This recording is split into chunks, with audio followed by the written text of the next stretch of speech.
என் வாழ்க்கையே போச்சு அப்படின்னு இருக்கிறீங்கன்னா நிச்சயமாக இந்த குட்டி கதையை நீங்கள் கேட்கணும். ஒரு காடு, அந்த காட்டுக்குள்ளே ஒரு கூட்டம் தவளைகள் குதித்து விளையாடி குதூகலமாக சந்தோஷமாக தன்னோட இரையை தேடி போயிட்டு இருக்கு.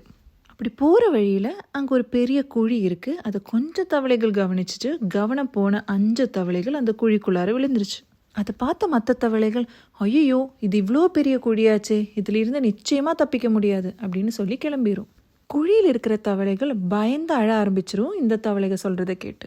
கொஞ்ச நேரம் பயந்ததுக்கப்புறம் அதில் ஒரு தவளை மட்டும் அழுகியும் பயத்தை எல்லாம் நிறுத்தி வச்சு வெளியில் வர்றதுக்காக முயற்சி பண்ண ஆரம்பிச்சிருச்சு. அது நினச்ச மாதிரியே வெளியிலையும் வந்துருச்சு. அதை பார்த்த மற்ற தவளைகள் எல்லாம் ஆச்சரியத்தோடு கேட்டுச்சா, எப்படி நீ வெளியில் போனேன்னு. அதுக்கு அந்த தவளை சொல்லிச்சான், நம்ம வாழ்க்கையில் உன்னால் முடியாதுன்னு சொல்ல நிறைய பேர் இருப்பாங்க. அதை கேட்டுட்டு இருந்தோன்னா நம்மளால் எதுவுமே பண்ண முடியாது. நமக்கு என்ன வேணும்னு தெரிஞ்சு அதுக்காக முயற்சி எடுத்தால் நிச்சயமாக நம்மளால் அது பண்ண முடியும் அப்படின்னு சொல்லிச்சான். வாங்க பேசலாம். அது உங்களுக்கான இடம் பெண் பேச்சு.